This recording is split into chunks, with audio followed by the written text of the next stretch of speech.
Hello, you are listening to an article from webmobile.com.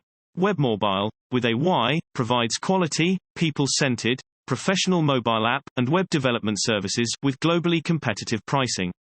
The title is, Building a Website is no guarantee they'll come.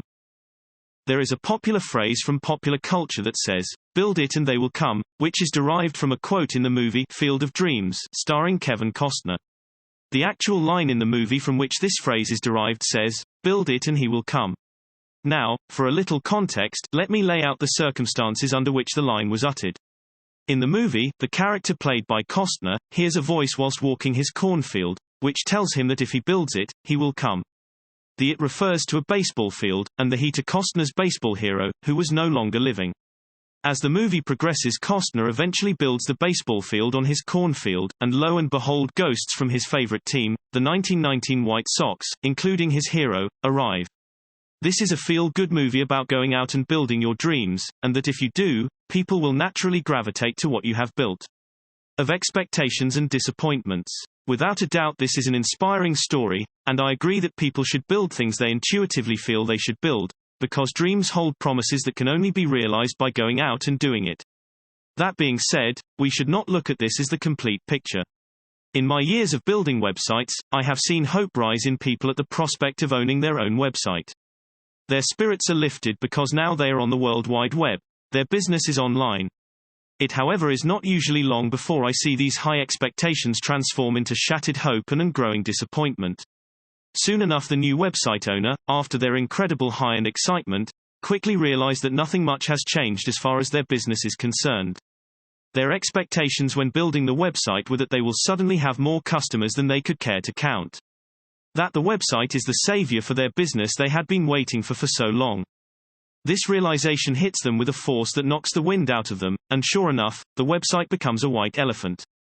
A relic to never be truly utilized, except as an online business card.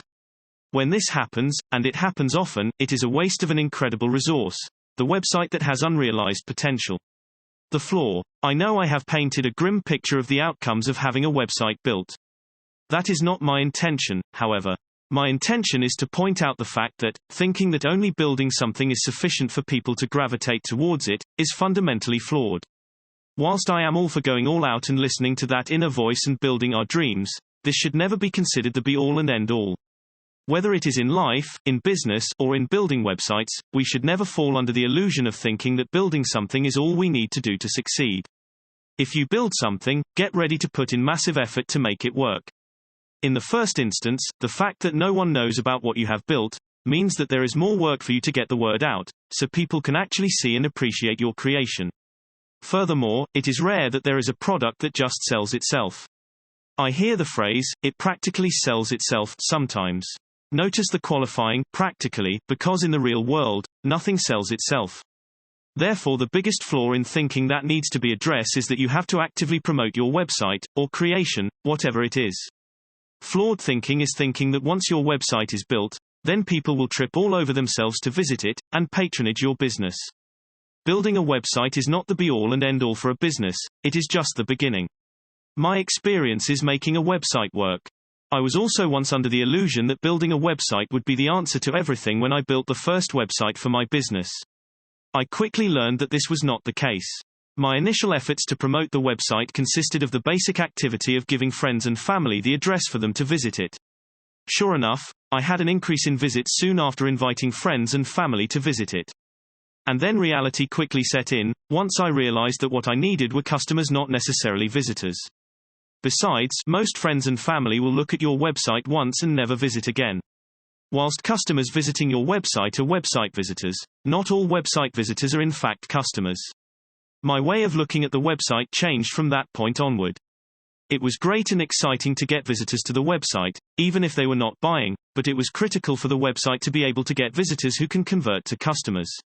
When you start looking at your website as more than something that just disseminates information but also as a marketing tool, your perception of what it represents changes. This is important for any website owner, in order for them to make this transition, to stop thinking along the lines of build it and they will come. Viewed as a tool, a website can and should start to be seen as a means to an end, and not the end in itself. The build it and they will come mentality defaults your thinking into developing false expectations. The idea of looking at a website as a tool forces you to realize that you have to use it, to make it work rather than having it just sit there and expect it to perform magic. Making a website work. Once you have built it, it is not time to sit back yet. It is time to start making it work. Making a website work involves investing time, effort, and even money, to attract the right kind of audience to visit and subsequently patronage your business. The first step in doing this is developing a website strategy. A website strategy is essential for making a success out of the website. It charts a game plan and a path to be taken to achieve your objectives. Think of a website strategy as a map to guide you on the path to realizing success. The website strategy should map out sub-strategies including content strategy, social strategy, marketing strategy, customer strategy, human resources strategy, and not least, security strategy. A change in perspective. What is required, therefore, to make a success of any website, is a change in perspective. This applies whether you have a website, and have been disappointed on the return you have received from it, or maybe you are thinking of building one in the future. Whatever your website situation, you need to transition from having a default expectation for success that is not based on a concerted effort, to making the website work for you. It takes more than simply building, to realize success. You have to stop thinking of a website as some static thing that even yourself never visit. It should instead be an active part of your business strategy, and it should be constantly updated, to make adjustments from knowledge gained from lessons in the process of adjusting your strategy, to make the website work. If there is one thing I can say for certain is that, build it and they will come relies on chance.